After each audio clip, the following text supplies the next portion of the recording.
సూర్యాపేట జిల్లా వార్త విషయానికి వస్తే మున్సిపాలిటీ ఎన్నికల నేపథ్యంలో సూర్యాపేట మున్సిపాలిటీలో ముఖ్య కార్యకర్తలతో సన్నాహక సమావేశం నిర్వహించారు మాజీ మంత్రి సూర్యాపేట ఎమ్మెల్యే జగదీష్ రెడ్డి. రానున్న మున్సిపల్ ఎన్నికల్లో ఖచ్చితంగా సూర్యాపేట మున్సిపాలిటీ పైన గులాబ్ జెండా రెపరెపలాడలేక ప్రతి ఒక్క కార్యకర్త కష్టపడి పనిచేయాలంటూ కూడా దిశానిర్దేశం చేశారు. గ్రామ పంచాయతీ ఎన్నికల్లో ఏ విధంగా అయితే సత్ఫలితాలు సాధించారో 50% పైగా సర్పంచ్ పీఠాన్ని కైవసం చేసుకున్నారో మున్సిపాలిటీ ఎన్నికల్లో కూడా సూర్యాపేట జిల్లా వ్యాప్తంగా అన్ని మున్సిపాలిటీలో కూడా చైర్మన్ పీఠాలను కైవసం చేసుకున్నట్లుగా బీఆర్ఎస్ పార్టీ కార్యకర్తలు కష్టపడి పనిచేయాలంటూ కూడా జగదీష్ రెడ్డి ఈ సందర్భంగా సూచించారు. సూర్యాపేట జిల్లా సంబంధించి మరకొరత తుంగతుర్తి మండల కేంద్రంలో తాగునీటి సమస్య తీర్చాలంటూ గ్రామ పంచాయతీ కార్యాలయం ముందు పెద్ద ఎత్తున నిరసన కార్యక్రమం దిగారు. మహిళలందరూ కూడా కాలు బిందెలతో ధర్నా కార్యక్రమం నిర్వహించారు. నెల రోజులుగా మిషన్ బయలుదేరి రావట్లేదు, బోర్ వాటర్ కూడా రావట్లేదు, తమంతా కూడా వాటర్ని కొనుక్కొని తాగుతున్నాం, అధికారులు ఎవరు కూడా పట్టించుకోవట్లేదు, పైప్ లైన్ బాగు చేయట్లేదు అంటూ కూడా మహిళలు ఈ సందర్భం కూడా వాపడం జరిగింది. ఇప్పటికే సరే మిషన్ పైప్ లైన్ బాగు చేయాలి, తమందరూ కూడా రోజు కూడా సరఫరా చేయాలి, మంచినీటి సరఫరా చేయాలంటూ కూడా తుంగతుర్తి మహిళలు ఈ సందర్భంగా డిమాండ్ చేస్తున్నారు. ఇక యాదాద్రి భువనగిరి జిల్లా వార్త విషయానికి వస్తే మున్సిపల్ ఎన్నికల నేపథ్యంలో తుంగతుర్తి నియోజకవర్గం మోత్కూరు మున్సిపాలిటీలో కార్యకర్తలతో సన్నాహక సమావేశం నిర్వహించారు. తుంగతుర్తి మాజీ ఎమ్మెల్యే డాక్టర్ గాదర్ కిషోర్ కుమార్ గ్రామ పంచాయతీ ఎన్నికల్లో ఏ విధంగా కలిసికట్టుగా పనిచేశారు, ఈ మున్సిపాలిటీ ఎన్నికల్లో కూడా కార్యకర్తలందరూ కూడా కలిసికట్టుగా పనిచేయాలంటూ కూడా ఆయన సందర్భంగా పిలుపుని జరిగింది. పార్టీలో కష్టపడ్డ వారికే పదవులు వస్తాయి కాబట్టి ఖచ్చితంగా మున్సిపాలిటీ ఎన్నికలు కూడా కౌన్సిలర్లుగా చైర్మన్గా బీఆర్ఎస్ పార్టీలో కష్టపడ్డ వారికే పదవులు వస్తాయి కాబట్టి ప్రతి ఒక్కరు కూడా కష్టం పనిచేయాలి, కాంగ్రెస్ పార్టీ వైఫల్యాలను ఎండగట్టాలంటూ కూడా గాదర్ కిషోర్ కుమార్ సందర్భంగా పిలుపునిచ్చారు. యాదాద్రి భువనగిరి జిల్లా సంబంధించి మరొక వార్త సంక్రాంతి పండుగ నేపథ్యంలో హైదరాబాద్ జంట నగరాల వాసులందరూ కూడా వారి స్వస్థలాలు బయలుదేరడంతో హైదరాబాద్ విజయవాడ జాతీయ రహదారి కూడా రద్దీగా మారింది. చౌటుపల్లి మండలం పంతంగి టోల్ ప్లాజా వద్ద కొర్లపాటు టోల్ ప్లాజా వద్ద 3 కిలోమీటర్ల మేర వాహనాలు ఎక్కడికక్కడ బార్లు తిరిగినటువంటి పరిస్థితి మనకు కనిపించింది. రోజువారీగా 40 వాహనాల సెన్సెక్స్ ఉంటాయి. ఈ సంక్రాంతి సెలవుల నేపథ్యంలో ఒక రోజులో 1,00,000కు పైగా వాహనాలు ప్రయాణిస్తాయి కాబట్టి హైదరాబాద్ విజయవాడ జాతీయ అంతా కూడా రద్దీగా మారింది. ఎక్కడికక్కడ ట్రాఫిక్ జామ్ ఏర్పడుతుందని కూడా ఎన్హెచ్ అధికారులు చెప్తా ఉన్నారు. ఈ నేపథ్యంలోనే ప్రత్యేక ఏర్పాట్లు చేసినప్పుడు కూడా ఏదైతే బ్లాక్ స్పాట్ల వద్ద మరమ్మతులు జరుగుతున్నాయి, అక్కడ పెద్ద ఎత్తున కూడా ట్రాఫిక్ జామ్ ఏర్పడుతుంది. ఇవాళ రేపు ఇదే రకంగా ట్రాఫిక్ జామ్ ఉంటుందంటూ కూడా అధికారులు చెప్తా ఉన్నారు. ప్రయాణికులు మాత్రం కొంత అసంతృప్తి వ్యక్తం చేస్తూ ఉన్నారు. ముందస్తుగా ఎలాంటి ప్రయత్నాలు చేయకుండా ముందస్తుగా ఎలాంటి చర్యలు తీసుకోకపోవడంతో తమంతా కూడా ట్రాఫిక్ జామ్లు ఇరుక్కొని ఇబ్బందులు పడుతున్నామంటూ కూడా ప్రయాణికుల సందర్భంగా అసంతృప్తి వ్యక్తం చేస్తున్నారు.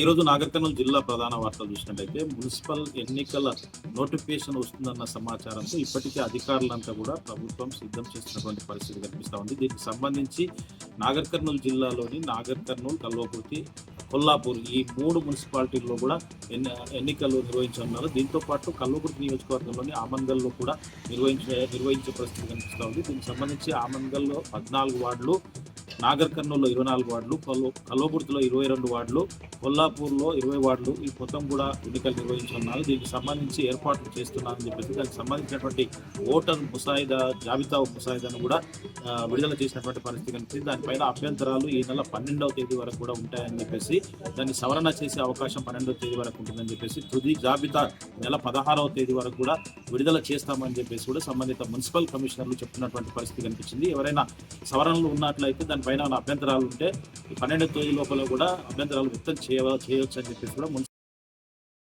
చెప్పినటువంటి పరిస్థితి కనిపించింది. ఈ సందర్భంగా మున్సిపల్ కార్యాలయాల వద్ద ఓటర్ జాబితా చూసుకోవడానికి, సవరణలు చేసుకోవడానికి ఓటర్లంతా కూడా మున్సిపల్ కార్యాలయాల వద్ద హడావిడి పెద్ద మొత్తంలో కనిపిస్తూ ఉంది.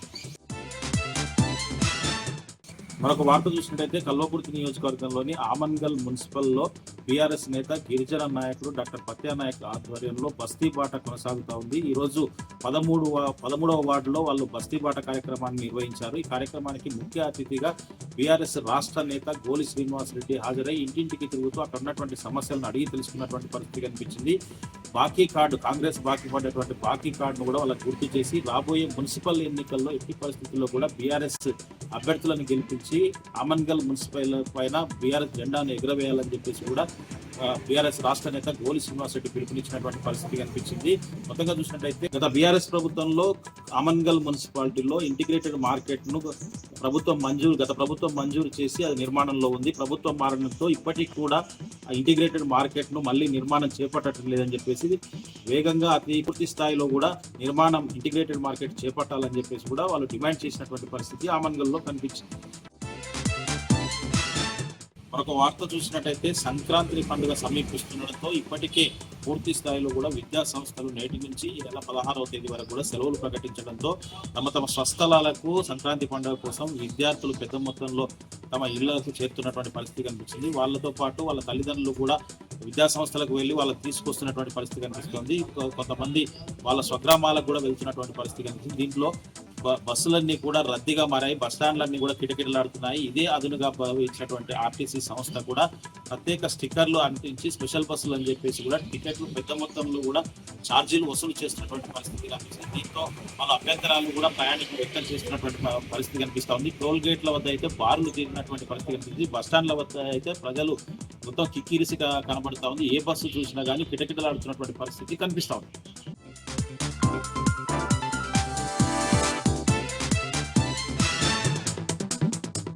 మహబూబాబాద్ జిల్లా గార్ల మండలంలో విషాద ఛాయలు అలుముకున్నాయి. చదువుల కోసం అమెరికా వెళ్లి కాలిఫోర్నియాలో జరిగినటువంటి రోడ్డు ప్రమాదంలో డిసెంబర్ 20వ తేదీన మృతి చెందగా వారి మృతదేహాలు ఇవాళ మండలానికి చేరుకున్నాయి.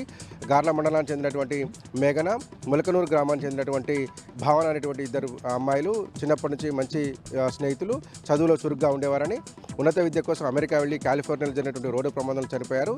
14 రోజుల సుదీర్ఘ విరామం తర్వాత వారి మృతదేహాలు గార్లకు చేరుకోవడంతో తల్లిదండ్రులు, కుటుంబ సభ్యులు కన్నీరు మున్నీరుగా విలపిస్తున్నారు. తల్లిదండ్రుల రోదనలు చూసినటువంటి అక్కడికి వచ్చినటువంటి స్థానికులు కూడా విలపించినటువంటి పరిస్థితి. ఇద్దరు మంచి స్నేహితులు కావడంతో ఆ భావన, మేఘన అంతిమ సంస్కారాలు ఒకే చోట చేయాలని కుటుంబ సభ్యులు నిర్ణయించారు. పెద్ద ఎత్తున తరలివచ్చినటువంటి చుట్టుపక్కల గ్రామాల ప్రజలు కడసారి చూపు చూసుకునేందుకు భారీ ఎత్తున తరలివచ్చారు. ఈ నేపథ్యంలో భారీ కన్నీటి అంతిమ యాత్ర నడుమ మేఘన భావనలను ఒకే చోట అంతిమ సంస్కారాలను కుటుంబ సభ్యులు నిర్వహించారు.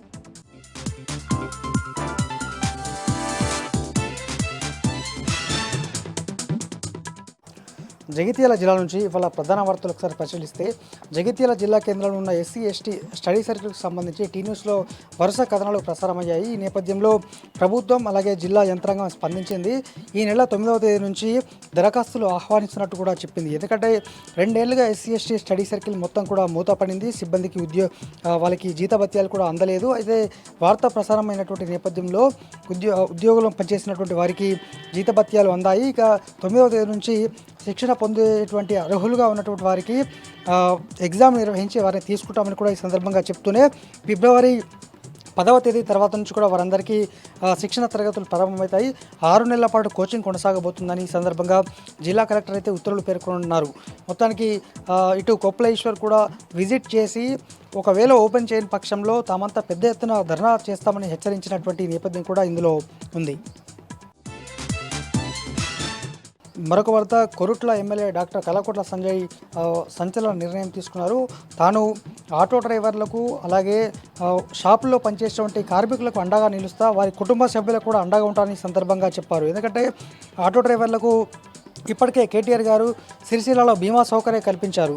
మేము కూడా అదే తరహాలో ఇటు సంజయ్ గారు కూడా కొరుట్ల నియోజకవర్గం మొత్తంకి సంబంధించి అందరికీ బీమా సౌకర్యాన్ని తక్షణమే అమలులోకి తీసుకొస్తాను. అందరూ నమోదు చేసుకున్న తర్వాత కుటుంబ సభ్యులకు కూడా తాను కల్పిస్తాను, షాపులో పనిచేసినటువంటి కార్మికులకు కూడా తాను బీమా సౌకర్యం కల్పిస్తానని సందర్భంగా చెప్పారు.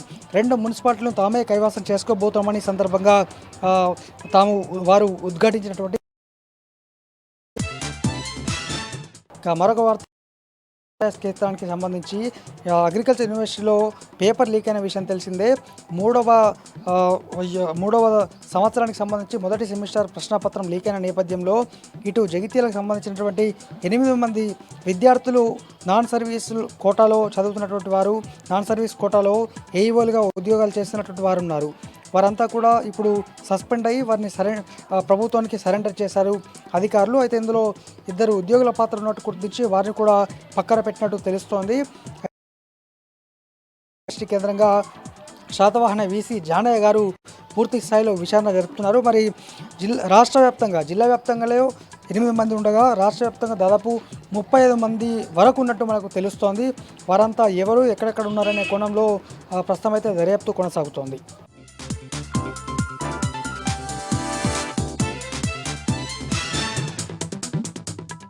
ఇక కామారెడ్డి జిల్లాలోనే ప్రధాన వార్తల విషయానికి వస్తే గత 15 రోజుల నుంచి దొంగలు బీభత్సం సృష్టిస్తున్నారు. 15 రోజుల నుంచి జిల్లాలో ఏదో ఒక చోట దొంగతనాలు జరుగుతున్నాయి. పోలీసు బందోబస్తు సరిగ్గా లేక, గస్తీ ముమ్మరం చేయలేక, పెట్రోలింగ్ వ్యవస్థ పనిచేయలేక దొంగతనాలు జరుగుతున్నాయని ప్రజలు అనుకుంటున్నారు. ముఖ్యంగా సీసీ కెమెరాలున్నా పనిచేయడం లేదని, గ్రామీణ ప్రాంతం నుంచి మొదలుకుంటే మెయిన్ రోడ్ పరిసర ప్రాంతాల్లో ప్రజలు తీవ్ర ఇబ్బందులు ఎదుర్కొంటున్నారు. గత కొద్ది రోజుల నుంచి దొంగలు జిల్లాలో హల్చల్ చేయడం పట్ల ప్రజలు తీవ్ర ఇబ్బందులకు గురవుతున్నారు. పటిష్ట బందోబస్తును ఏర్పాటు చేసి పెట్రోలింగ్ వ్యవస్థను ముమ్మరం చేయాలని ప్రజలు డిమాండ్ చేస్తున్న పరిస్థితి స్పష్టంగా కనబడుతుంది. ఇక కామారెడ్డి జిల్లాలోనే ప్రధాన వార్త విషయానికి వస్తే కామారెడ్డి జిల్లా మద్నూర్ మండలం చెక్పోస్ట్ సమీపంలో ప్రతినిత్యం ఎక్కడో ఒక చోట యాక్సిడెంట్లు అవుతున్నాయి. నేషనల్ హైవే అథారిటీ అధికారులు సరిగ్గా పట్టించుకోవడం లేకపోవడం వల్లే యాక్సిడెంట్లు అవుతున్నాయని, జీబ్రా క్రాసింగ్లు గుర్తించడంలో హైవే అథారిటీస్ అధికారులు విఫలం కావడం వల్ల యాక్సిడెంట్లు అవుతున్నాయని, సూచికల బోర్డులు సరిగ్గా పెడితే ఇలాంటి పరిస్థితి ఉండదు అని ఇటు ప్రయాణికులతో పాటు బాధిత బంధువులు ఆగ్రహం, ఆందోళన వ్యక్తం చేస్తున్న సందర్భం స్పష్టంగా కనబడుతుంది. హైవే అథారిటీ అధికారులు పట్టించుకొని ఇప్పటికైనా సూచిక బోర్డులు సరిచేయాలని, ప్రమాదాలను నియంత్రించాలని కోరుతున్నారు ప్రజలు.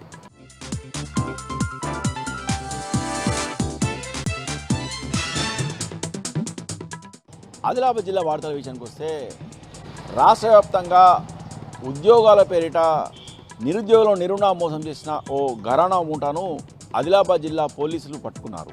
రాష్ట్రంలో ఉమ్మడి ఆదిలాబాద్ జిల్లాతో పాటు ఉమ్మడి ఖమ్మం జిల్లా, ఉమ్మడి వరంగల్ జిల్లాలో వందలాది మంది నిరుద్యోగులకు ఉద్యోగాలు ఉన్నాయని నమ్మించి నిలునా మోసం చేసిన ఈ ముఠా దాదాపు ఒక్కొక్కరి వద్ద నుంచి 1,00,000 నుంచి 2.5 లక్షల రూపాయల వరకు వసూలు చేసింది. తీరా తాము మోసపోయాని గ్రహించిన బాధితులు ఆదిలాబాద్ వంటంలో పోలీసులకు ఫిర్యాదు చేయగా పోలీసులు విచారణ చేపట్టి 5గురిపై కేసు నమోదు చేసి 3గురిని అరెస్ట్ చేయగా 2 పరారీలో ఉన్నారు. ఈ మోసానికి సంబంధించి జిల్లా ఎస్పీ అఖిల్ మహాజన్ ఏర్పాటు చేసిన మీడియా సమావేశంలో మాట్లాడుతూ ఈ ముఠా రాష్ట్ర వ్యాప్తంగా కూడా 240 మంది నిరుద్యోగులను ఉద్యోగుల పేరిట మోసం చేసిందని, ఇలాంటి ముఠాల పట్ల నిరుద్యోగులు జాగ్రత్తగా ఉండాలని జిల్లా ఎస్పీ అఖిల్ మహాజన్ సూచించారు. ఈ కేసులో 5గురిపై కేసు నమోదు చేశామని, ప్రస్తుతం 3గురిని అరెస్ట్ చేసి రిమాండ్ చేశామని, మరో 2 పరారీలో ఉన్నట్టు జిల్లా ఎస్పీ అఖిల్ మహాజన్ వెల్లడించారు. ఇక నిర్మల్ జిల్లా వార్తల విషయానికి వస్తే నిర్మల్ జిల్లాలో నిర్మించిన సదర్మాట్ బ్యారేజీ చివరి ఆయకట్టు వరకు నీరందించాలని డిమాండ్ చేస్తూ కడెం మండల కేంద్రంలో సదర్మాట్ కాల్వ సాధన కమిటీ ఆధ్వర్యంలో ఈరోజు రైతులు ఒకరోజు రిలే నిరాదీక్షలు చేపట్టారు. సదర్మాట్ బ్యారేజీని ఆధునీకరించిన ప్రభుత్వము చివరి ఆయకట్టు వరకు కూడా సాగునీరు అందించే విధంగా చర్యలు చేపట్టాలని, అలాగే కొత్త కాలువలను సైతం నిర్మించాలని సందర్భంగా డిమాండ్ చేశారు. సదర్మాట్ బ్యారేజీని త్వరలోనే సీఎంతో ప్రారంభించేందుకు అధికారులు ఏర్పాటు చేస్తున్నప్పటికీ కాలువ విషయాన్ని మాత్రం అధికారులు విస్మరించాలని, చివరి ఆయకట్టు వరకు సాగునీరు అందించేందుకు మరో కాలువలను నిర్మించాలని, లేని పక్షంలో రైతులు కాలువ నిర్మించే వరకు కూడా తమ ఆందోళనను చేపడతారని ఈ సందర్భంగా ప్రభుత్వాన్ని హెచ్చరించారు. అనంతరం తెలంగాణ తల్లి విగ్రహానికి వినతిపత్రం సమర్పించారు. ఈ కార్యక్రమంలో కడెం మండలానికి సంబంధించిన పెద్ద సంఖ్యలో రైతులు పాల్గొన్నారు.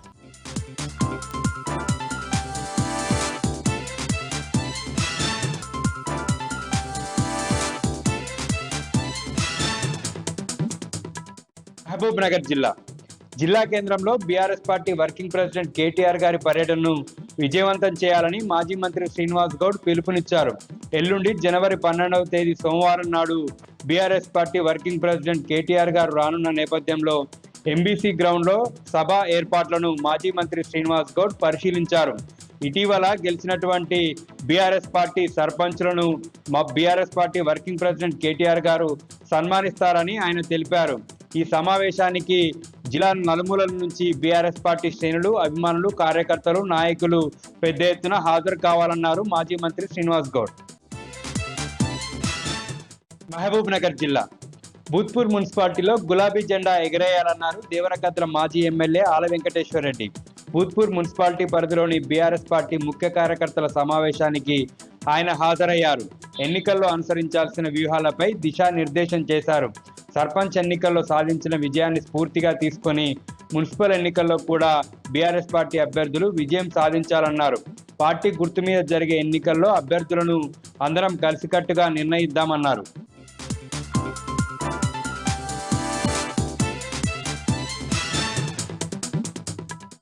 పెద్దపల్లి జిల్లాకు సంబంధించి ఈరోజు ప్రధాన వార్తలు చూసుకున్నట్లయితే గోదావరిఖని ప్రెస్ క్లబ్లో బీఆర్ఎస్ పార్టీ రాష్ట్ర నాయకులు వేళ్ల హరీష్ రెడ్డి మీడియా సమావేశం నిర్వహించారు. ఈ సందర్భంగా ఆయన మాట్లాడుతూ రామగుండ ఎమ్మెల్యేగా గెలిచినటువంటి రాజ్ ఠాకూర్ మక్కల్ సింగ్ 2 ఏళ్లుగా ప్రజలకు చేసింది ఏమీ లేదంటూ కూడా ఆయన ఆరోపించడం జరిగింది. గత 2 ఏళ్లలో కూడా ఇక్కడ రామగుండలో జరిగేది అభివృద్ధి కాదు, అరాచక పాలన కొనసాగుతున్నట్టు కూడా ఆయన తీవ్రంగా విమర్శించడం జరిగింది. అంతేకాకుండా సహజ వనరులను కొల్లగొడుతూ బూడిద దందా చేస్తూ ఇసుక మట్టి రవాణా చేస్తూ కూడా అక్రమంగా సొమ్ము చేసుకుంటున్నట్టు కూడా ఆయన ఆరోపించడం జరిగింది. అంతేకాకుండా అభివృద్ధి పేరిట చిరు వ్యాపారస్తుల కట్టడాలు, ఇల్లు, షాపులన్నీ కూడా కూడగొట్టి కూడా వాళ్లను బజార్న పడేసినటువంటి కనుక రాష్ట్రాలకు మక్కల్ సింగ్కే దక్కుతున్నట్టు కూడా ఆయన తీవ్రంగా ఆరోపించడం జరిగింది. ప్రజలు అన్ని గమనిస్తున్నారు, సరైన సమయంలో ప్రజలే గుర్తు చెప్తారు.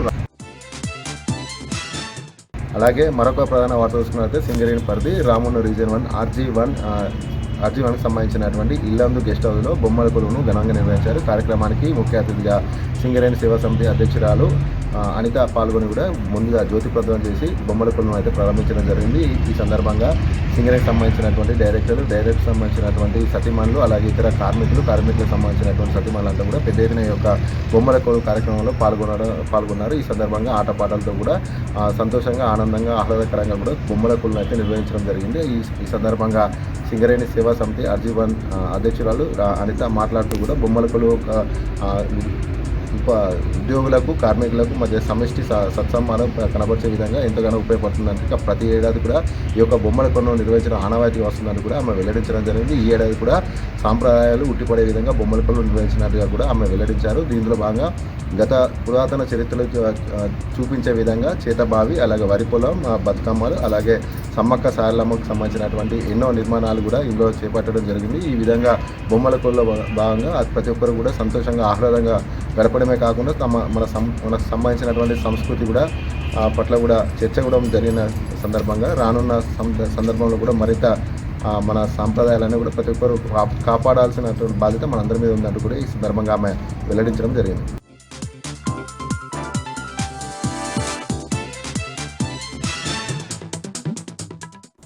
ఉమ్మడి మెదక్ జిల్లాలో ఈరోజు ప్రధాన వార్తలు ఈ విధంగా ఉన్నాయి. సిద్దిపేట జిల్లా వార్తలు వచ్చేసరికి సిద్దిపేట మండలం పుల్లూరు బడ్డపై ఈ నెల 18న జరగబోతున్నటువంటి జాతర ఉత్సవాలకు సంబంధించిన పోస్టర్ని, అట్లాగే ఆహ్వాన పత్రాన్ని ఈరోజు మాజీ మంత్రి హరీష్ రావు హైదరాబాద్లో ఆవిష్కరించారు. పుల్లూరు గ్రామానికి సంబంధించిన గ్రామ పెద్దలు, అట్లాగే దేవాలయ అర్చకులు ఆయనకి ఈరోజు ఆహ్వాన పత్రాన్ని అందజేసి జాతరకు రావాలని చెప్పి ఆహ్వానం పలకడం జరిగింది. ఈ సందర్భంగా ఆయన మాట్లాడుతూ జాతర ఉత్సవాలను ఘనంగా నిర్వహించాలని చెప్పి నిర్వాహకులకు చెప్పడం జరిగింది. అట్లాగే అక్కడికి వచ్చేటువంటి భక్తులకు ఎలాంటి అసౌకర్యం కలగకుండా ఏర్పాటు చూడాలని, మంచినీటి వసతి కావచ్చు, ఇతర సదుపాయాలని కల్పించాలని, అత్యవసర సమయాల్లో వైద్య సదుపాయాన్ని కూడా కల్పించడానికి అవసరమైనటువంటి ఏర్పాట్లు చేయాలని చెప్పి ఆయన ఈ సందర్భంగా చెప్పడం జరిగింది. నరసింహస్వామి వైభవాన్ని చాటే విధంగా పెద్ద ఎత్తున కార్యక్రమాలు నిర్వహించాలని చెప్పి ఈ సందర్భంగా హరీష్ రావు సూచించారు. ఇక జనగామ ఎమ్మెల్యే పల్లా రాజేశ్వరరెడ్డి ఈరోజు కొమరవెల్లి మండల కేంద్రంలో పర్యటించారు.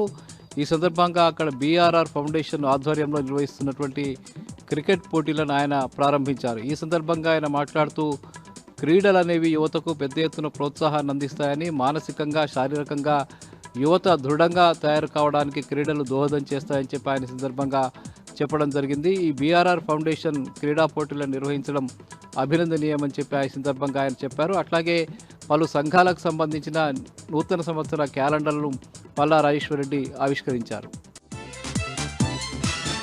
సిద్దిపేట జిల్లాను ఎత్తివేసే దిశగా రాష్ట్ర ప్రభుత్వం ఆలోచిస్తున్నట్టు వస్తున్న వార్తల నేపథ్యంలో బీఆర్ఎస్ పార్టీ పెద్ద ఎత్తున ఆందోళనకు సిద్ధమవుతున్న పరిస్థితి కనిపిస్తుంది. నిన్ననే హరీష్ రావు పెద్ద ఎత్తున ఈ చర్యను వ్యతిరేకిస్తూ ఆయన స్టేట్మెంట్ ఇచ్చిన విషయం తెలిసిందే. ఒకవేళ జిల్లాను కనుక రద్దు చేసే ప్రయత్నం చేస్తే తీవ్రస్థాయిలో ప్రతిఘటిస్తామని చెప్పి హరీష్ రావు పేర్కొన్నారు. అదే నేపథ్యంలో బీఆర్ఎస్ పార్టీకి సంబంధించిన గజ్వేల్ నాయకులు కూడా పెద్ద ఎత్తున స్పందిస్తూ ఉన్నారు. జిల్లాను రద్దు చేసే ప్రయత్నం చేస్తే రేవంత్ రెడ్డి ప్రభుత్వానికి తగిన విధంగా బుద్ధి చెప్తామని చెప్పి సందర్భంగా కుకునూరుపల్లి మండలానికి సంబంధించిన బీఆర్ఎస్ పార్టీ నాయకుడు దేవి రవీందర్ హెచ్చరించారు. అనేక పోరాటాల ఫలితంగా ఇక్కడి ప్రజల ఆకాంక్షలకు అనుగుణంగా సిద్దిపేట జిల్లా ఏర్పడిందని దాన్ని రద్దు చేసే ప్రయత్నం రేవంత్ రెడ్డి ప్రభుత్వం చేస్తే మాత్రం ఎట్టి పరిస్థితుల్లో ఊరుకునేది లేదని చెప్పి ఆయన ఈ సందర్భంగా స్పష్టం చేశారు.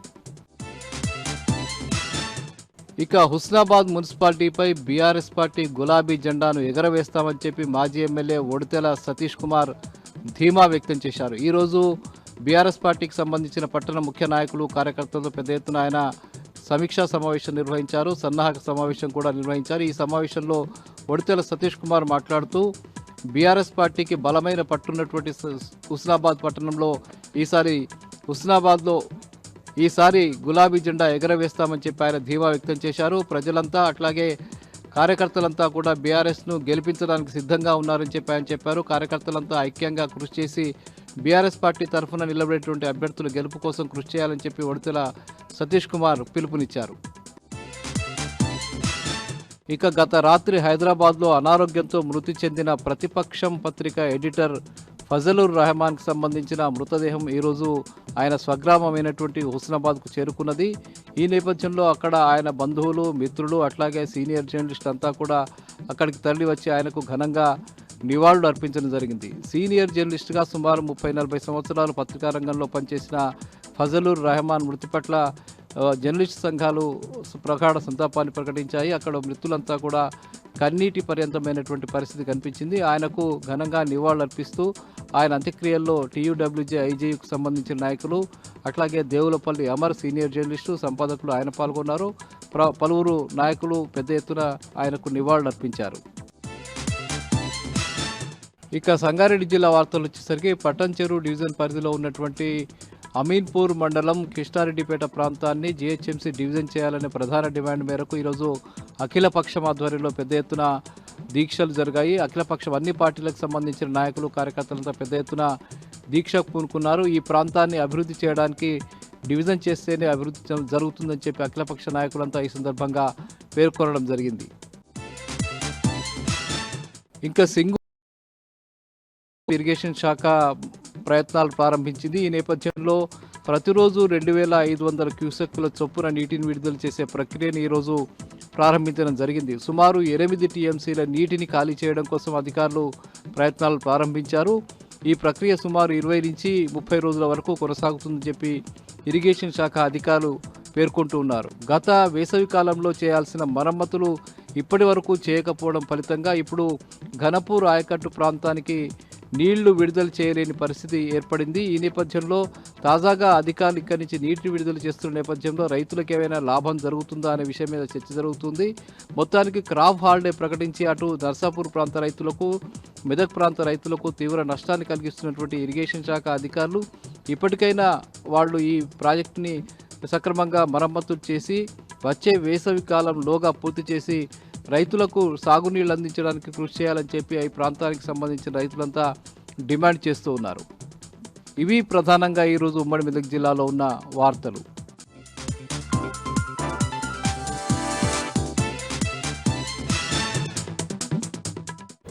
కాంగ్రెస్ ప్రభుత్వంపై నిరుద్యోగులు తిరగబడుతున్నారు. జాబ్ క్యాలెండర్ను వెంటనే విడుదల చేయాలని కోరుతూ దిల్సుఖ్ నగర్లో మరోసారి విద్యార్థులు మెరుపు ధర్నాకు దిగారు. ఏదైతే కాంగ్రెస్ పార్టీ ఎన్నికలకు ముందు 2 లక్షల ఉద్యోగాలు భర్తీ చేస్తామని మేనిఫెస్టోలో చెప్పారో ఆ మేనిఫెస్టో ప్రకారమే 2 లక్షల ఉద్యోగ నోటిఫికేషన్ ఇవ్వాలని ప్రధానంగా అయితే నిరుద్యోగులు డిమాండ్ చేస్తున్నారు. రోడ్డుపై బైఠాయించి కాంగ్రెస్ ప్రభుత్వం ముఖ్యమంత్రి రేవంత్ రెడ్డికి వ్యతిరేకంగా నినాదాలు చేశారు. కాంగ్రెస్ ప్రభుత్వం వెంటనే విడుదల చేయకపోతే ఆందోళన ఉధృతం చేస్తామని ప్రధానంగా అయితే నిరుద్యోగులు హెచ్చరిస్తున్నారు. మరోవైపు ముఖ్యమంత్రి రేవంత్ రెడ్డి ప్రైవేట్ కార్యక్రమాలు పాల్గొనడానికి సమయం దొరుకుతుంది, కానీ నిరుద్యోగులు కలిసే అవకాశం దొరకడం లేదా అని ప్రధానంగా అయితే రేవంత్ రెడ్డికి నిరుద్యోగులు ప్రశ్నిస్తున్నారు. రేవంత్ రెడ్డి ప్రభుత్వానికి నిరుద్యోగులు తప్పకుండా రాబోయే రోజుల్లో గుణపాఠం చెప్తామని హెచ్చరిస్తున్నారు.